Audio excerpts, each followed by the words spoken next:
Not all roller coasters can be as popular as Fury 325 or Millennium Force. In fact, some are just downright awful. But out of the thousands of roller coasters out there, which ones are the most infamously bad? Recently, I conducted a poll with my viewers to determine the worst roller coasters ever built.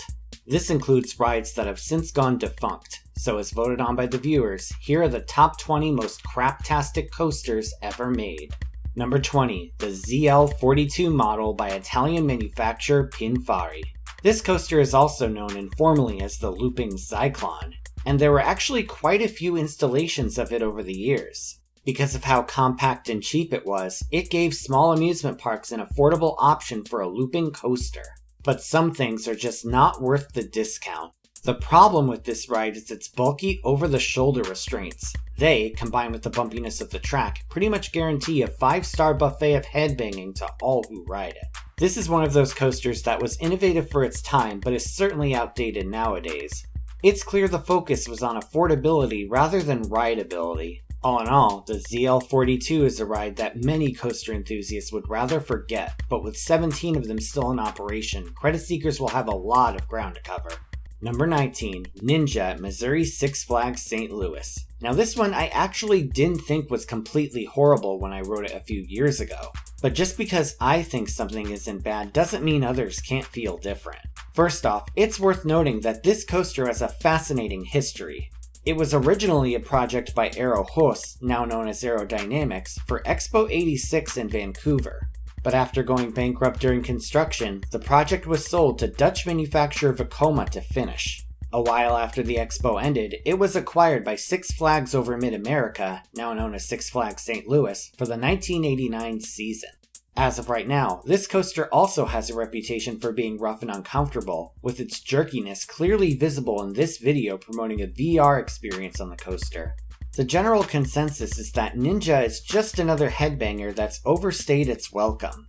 Though I didn't think it was that bad, one thing I will agree on is the roughness of the Sidewinder. It's a very harsh transition that slams your head against the restraint, and I didn't like it very much. As for the rest of the ride, maybe I just wrote it on a good day, because its infamy among enthusiasts is undeniable.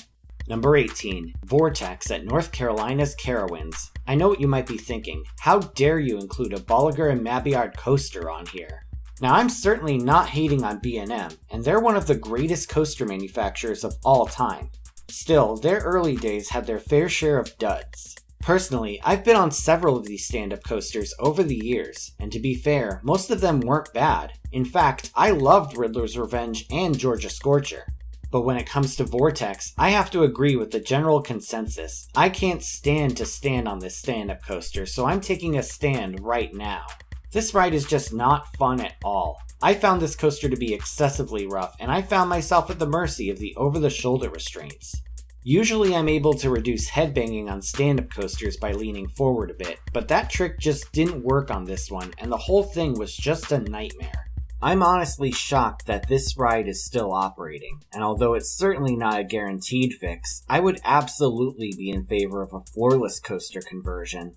That would at least be a good step forward, and at this point, the park should consider ordering new trains as a gift for this coaster. That all said, Vortex just sucks as a ride, but we've got a whole lot more coasters to cover on this list, so let's continue. Number 17, T3 at Kentucky Kingdom.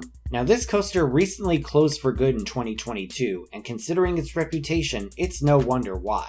First opening in 1995 as T2, this coaster was considered to be a run-of-the-mill Vekoma SLC model in its early years.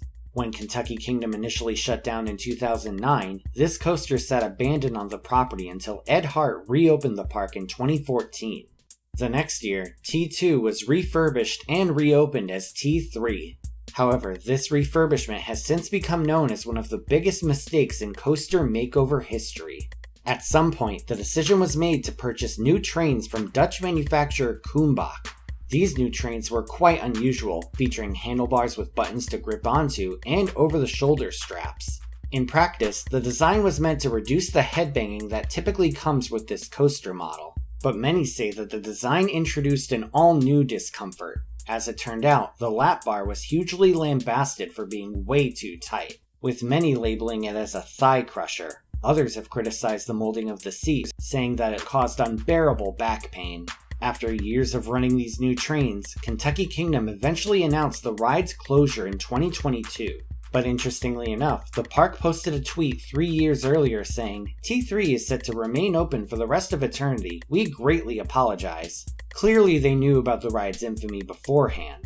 At this point, I'm curious if anyone out there actually enjoyed T3. If so, feel free to comment down below. Number 16, the Toboggan model by American manufacturer Chance Rides. Out of all of the coasters on this list, this is the one I want to ride the most for curiosity's sake. This is one of those old quirky coasters that has since become extremely rare, with only a handful left in operation. The most famous of the bunch is Swiss Toboggan at Little America, a small Wisconsin amusement park. This ride is most notable for its bizarre appearance, with a vertical lift followed by a long downward spiral and a few airtime hills. It may not look like much, but it's received a generally negative reception from well-traveled enthusiasts. One thing critics have called out is the ride vehicles. These cars are described as claustrophobic cages that seat riders on the floor with their legs stretched out. During the bumps at the end, taller riders are said to be more likely to bump their heads on the roof.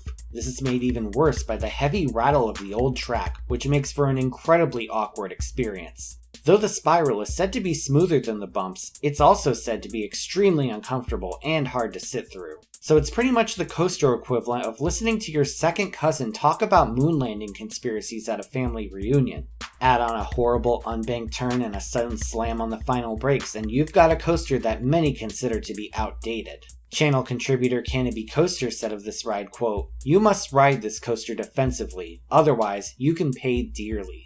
That said, I am extremely curious about this ride, and I'd love to check it out for its rareness alone. I don't know, maybe I'm just a glutton for punishment. Number 15, All-American Triple Loop at Indiana Beach. Originally opening as dryer looping, this coaster first ran on the German Fair circuit in 1984. Made by the legendary Anton Schwarzkopf, this coaster became well regarded for its 3 high-intensity loops. During its lifespan, this coaster was moved to Sunway Lagoon in Malaysia, followed by Flamingo Land in England and La Feria Chapultepec Mágico in Mexico City. After a tragic accident in 2019, the coaster was removed from La Feria, and it would end up being acquired by famous local amusement park Indiana Beach. Due to its previous accident, several changes were made to the new ride, including a new set of trains from a recently closed Schwarzkopf coaster named Mindbender. Unfortunately, despite the park's best efforts, many enthusiasts say the ride was a major flop in Indiana. The main problem is how rough the old track is, especially on the turns. Moreover, the restraint system is extremely cumbersome, featuring lap bars, a seatbelt, and over-the-shoulder harnesses. The latter causes even more passenger discomfort on the rough track, giving riders enough headbanging to shake a stick at. Some have argued that after years of traveling around to different parks and undergoing modifications, this ride has simply outlived its welcome. As of right now, the coaster still stands at the park, though it faces plenty of downtime.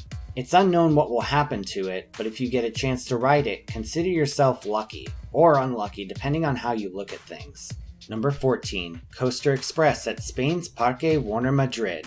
Imagine a roller coaster so bad that someone who has ridden over 1,000 of them considers it to be the worst of all time. According to Canopy Coaster, I've ridden over 1,000 roller coasters, but one stands above the rest as the worst roller coaster I have ever ridden. Hell, he even gave it a 0 out of 10 in his review, which I will link in the description. But what exactly makes this unassuming wooden coaster so terrible? Well, for starters, it's manufactured by the now defunct Roller Coaster Corporation of America. This company has since become infamous for its shoddy, poorly built coasters, and this one is no different. This coaster isn't just rough, it's a flat-out jackhammer convention. Specifically, the roughness is said to cause pain to multiple parts of the body all in one ride. If you're looking for pain, this coaster has it all. You get back pain from the constant jackhammering, you get leg pain from your legs hitting the T-bar restraint, and you get headaches from the sheer roughness of the track. Whether you're navigating the helixes, the turnarounds, or even the bunny hills, there's simply no escape from this ride's agony. This coaster pretty much slaps you in the face and tells you to go f*** yourself. It's that bad. But somehow, we're not even halfway through this list. Number 13, Tornado at Scotland's M&D's theme park.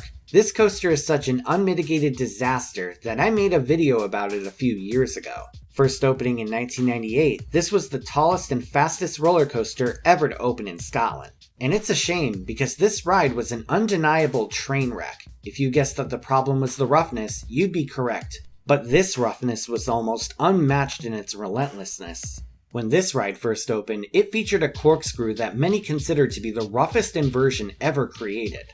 It was such a catastrophic element that it would end up being removed from the coaster, though it took them 8 years to do so. Even still, the rest of the ride wasn't exactly smooth, and the bulky, thick over-the-shoulder restraints certainly didn't make it an easy experience. What's interesting is that the park knew how uncomfortable it was, putting up a warning sign that said, quote, "This is a very boisterous ride." Something tells me that was the understatement of the century. Eventually, the ride was put up for sale as the park sought to rid themselves of this unsavory attraction. The ride was put up for sale in 2018, but it wouldn't be until 2020 that a buyer would emerge. That buyer ended up being a small amusement park in France named Parc d'Attractions Marseille Plage. Nowadays, it operates as Gotham, a Batman-inspired coaster with a yellow and black color scheme.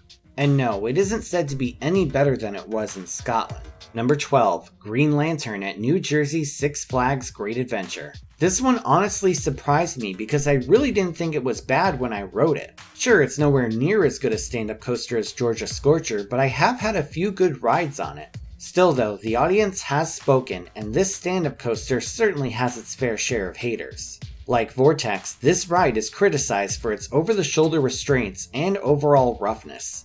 But one thing I didn't mention before was the awkwardness of the seat. You may be wondering how a stand-up coaster can have a seat. Well, on this ride, you're required to stand with a small bicycle seat between your legs.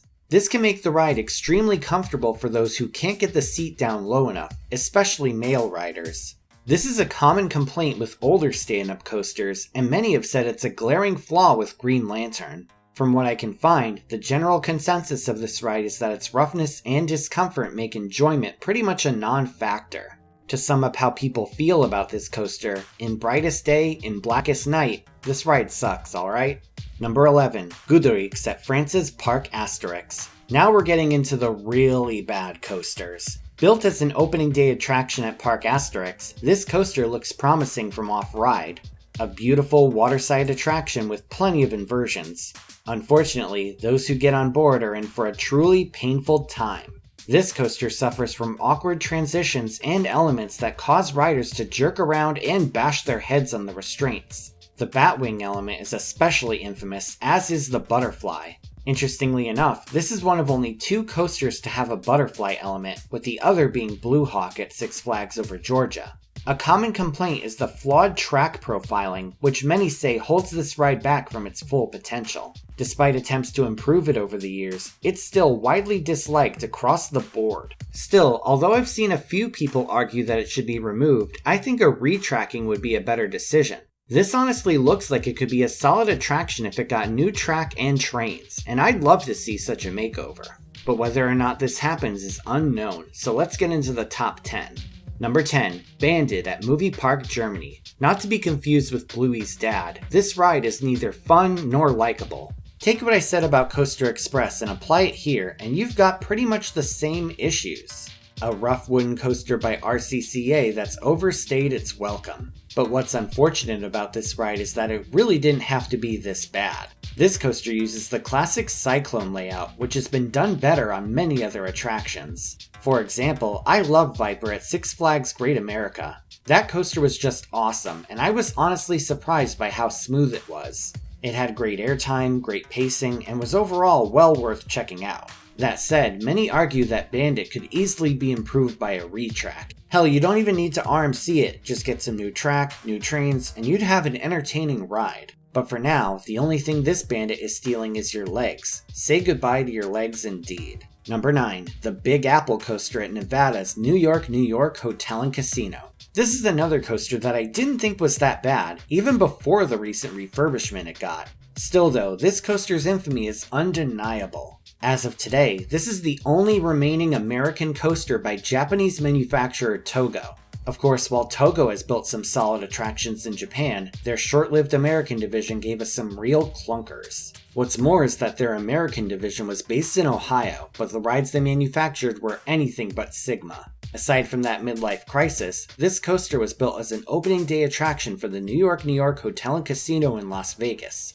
Originally opening as Manhattan Express, this coaster is themed to a taxi cab. The layout was built on top of a building and can clearly be seen from the strip and even the rooms. Like other coasters on this list, this ride suffers from intense roughness. In particular, the exit to the stalled dive loop lands you in your seat with a thud. Plus, the transitions are so awkward that you can clearly see how weird they are from off-ride.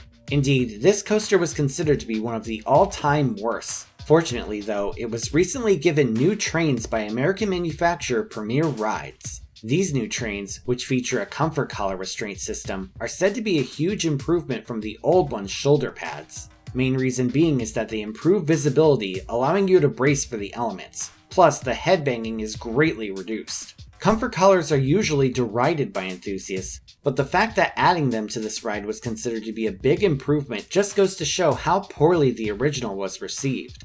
Number 8. Harley Quinn Crazy Coaster at California's Six Flags Discovery Kingdom. Not only was this ride rough as hell, but it was one of the biggest failures in roller coaster history.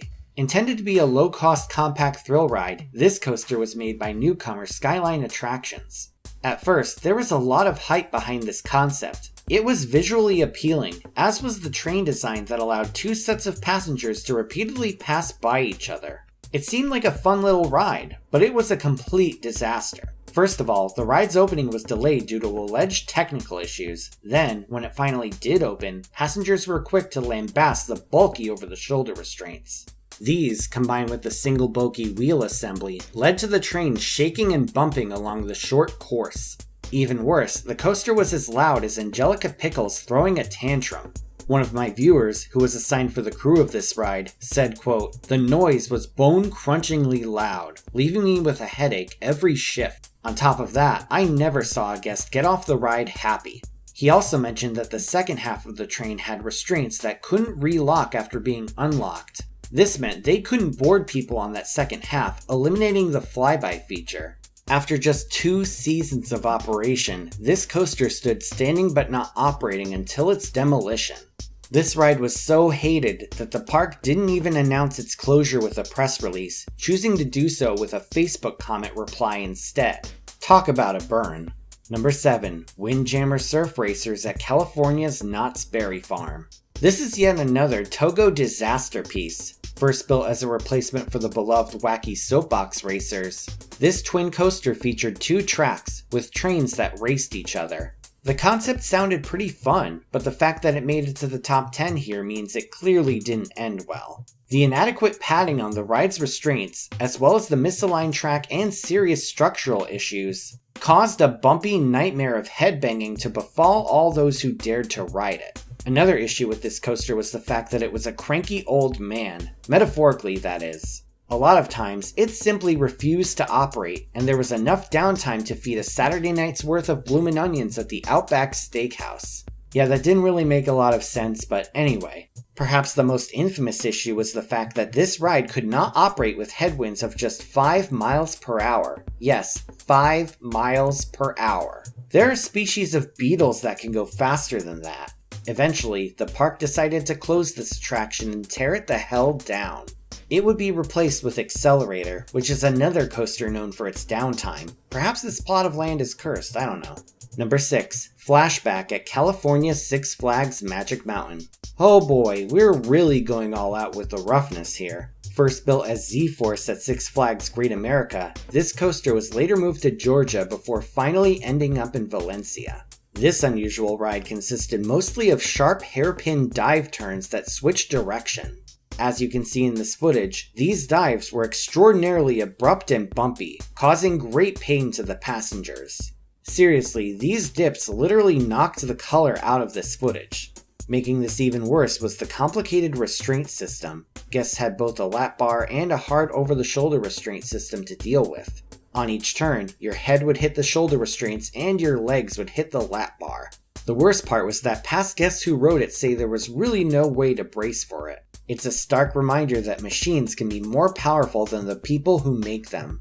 Wow, that was existential, but anyway, this ride eventually closed in 2003 before its demolition in 2007. And do you know who misses this coaster?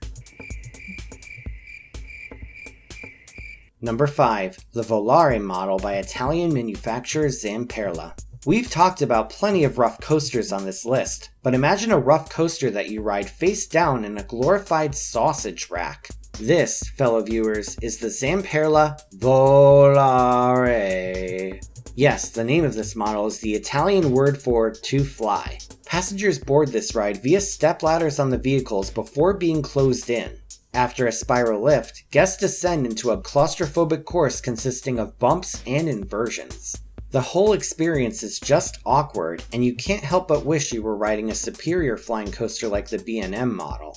That said, there are a surprisingly large number of coasters despite their negative reception. There's even one in North Korea, and yes, I'm serious. Number 4. Son of Beast at Ohio's Kings Island. This ride has been the subject of countless historical videos, and pretty much everyone and their grandmother has talked about it. But here's a brief rundown in case you haven't heard about this ride. Basically, Kings Island wanted to build a follow-up to their 1979 classic, The Beast. Though this new ride wouldn't beat the Beast record for the longest wooden coaster on Earth, it would be the tallest and fastest wooden coaster. But in addition to its record height of 218 feet and a record speed of 78 miles per hour, this coaster featured a stunning vertical loop. Such an element hadn't been attempted on a wooden coaster in about half a century, so this was a huge deal. However, this ride ended up being a huge disappointment as well. Riders considered its layout to be dull, with an emphasis on large, tedious helixes. The track was also extremely rough, as was par for the course for the RCCA. Alleged cost-cutting by the manufacturer led to a poor quality structure, which the heavy trains placed a ton of stress on. Hell, the manufacturer was even fired by Kings Island during construction, forcing the park to finish it themselves. In 2006, a structural failure led to the track sagging about 5 inches. One of the trains took a nasty bump going over it, sending all 27 passengers on board to the hospital. Kings Island tried to prevent future incidents like this with lighter trains, but these reportedly did not have enough momentum to complete the loop. So as a result, the element had to be torn down. Interestingly enough, this loop was considered to be the only smooth part of the ride since it was made of steel. Without its loop, this ride lost a ton of appeal, and after another incident involving an alleged brain injury, the ride was shut down again. Interestingly enough, there were plans to redesign the coaster with steel hybrid track. However, park officials determined Son of Beast was too much of a PR nightmare to reopen in any shape or form, so it was demolished for good. And that was definitely for the best. Number 3. Pirate's Hideaway at New Jersey's Casino Pier. You might be looking at this coaster and wondering how something so small can be so infamous. Despite its colorful exterior and well-themed ride vehicles, this family coaster is anything but a fun ride. This ride was custom built for Casino Pier by American manufacturer Wisdom Rides. The goal was for it to be a spiritual successor for the park's old Wizard's Cavern ride, with a similar layout and spiral lift system. But unfortunately, there are several problems with the finished product. First of all, the ride vehicles have hardly any legroom and super tight lap bars, making for an extremely uncomfortable ride for both kids and adults. Once the ride gets started, you might find some enjoyment out of the 2 dips outside, but it's inside of the ride building where the real unfun starts. Though enclosed coasters are often decked out with theming inside, this one has none of that, and it's literally a sad metal box on a pier. They couldn't even spring for a fake palm tree from Home Depot. Even worse, the layout inside of the building consists of harsh, unbanked turns and abrupt brakes. This ensures that you're uncomfortably jerked in every direction. Just listen to this clip.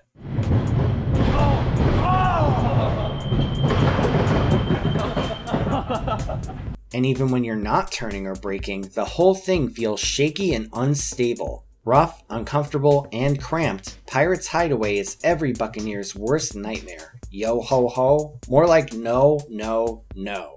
Number 2. The Suspended Looping Coaster model by Vekoma. What can I say about the SLC that hasn't already been said? I will give Vekoma credit for designing an affordable and compact inverted coaster in the 90s. That was extremely innovative for the time. Clearly, many parks were won over by the low price and inversion-packed layout, seeing as how there's around 40 of them in operation today. But for the most part, I definitely understand the bad reputation. Sure, Vekoma has improved some of these rides with newer trains, but here, I'm specifically talking about SLCs with old trains. More specifically, the prototype and 689 meters standard model. These old trains featured extremely bulky restraints, perhaps the bulkiest on the entire list. With these old restraints, you'll feel every slight bump in the course, and every inversion will smack your cranium side to side like the world's most messed up game of ping pong. And there's usually 5 inversions on the SLCs, so the pain feels non-stop. Guests are pretty much guaranteed to come off with a headache. And in the words of Schoolyum Fancy Son, I hope they bring lots of ibuprofen. Oh wait, that's not the exact quote? Well, whatever. Before the number 1 spot, a quick reminder that there's an exclusive video about a water slide too dangerous for Disney World on my Patreon.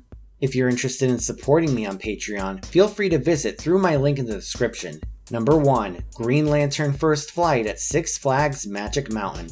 This one is no surprise. Even Defunctland's video on the ride called it the worst Six Flags coaster. Well, according to the viewers, it's more than just the worst Six Flags coaster. It's the worst coaster ever built, period. Now, for those of you outside of the US, you might be wondering how this coaster could be so bad. After all, this is an Intamin Zaxspin model, and other Zaxspins are considered to be quite good. Well, even though it was designed as an ordinary Zaxspin, Six Flags decided to modify the coaster to flip less. Allegedly, they wanted to prevent the trains from returning to the station upside down. In that case, Six Flags would have to send maintenance workers to move the vehicles due to regulations. However, in Europe, the ride operators are allowed to turn the vehicles right side up on their own. To prevent excessive rotations, Six Flags added more metal to the vehicles, making them resemble less of a throwing star and more of a crappy hubcap.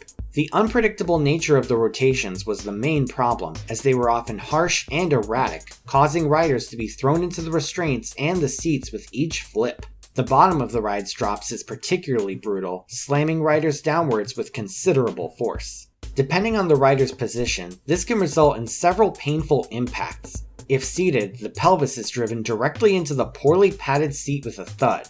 If upside down or face down, the shoulders are crushed against the restraint, and if lying down, the back and head were slammed into the seat with full force. You would have been better off wrestling Roman Reigns than riding this coaster. By the late 2010s, Six Flags decided to remove the ride and send it to La Ronde in Montreal, Canada. It was supposed to open in 2020 as Vipère, but after an initial pandemic-related delay, this ride would never open up north. Soon enough, it was removed from the park entirely, and it's unknown where it ended up. But really, this ride was too much of a dumpster fire to give a crap. Now it's time for the comment shoutout program. This is where I take 5 random comments from my previous video and read them out. These comments come from my video on the most intense water slides. Elmono6299 says, Miramar looks like it came straight out of the Yellow Submarine. Cyberraptor14 says, one time I rode the exact opposite of an intense water slide. It was a small slide in Zumarine in Algarve, Portugal.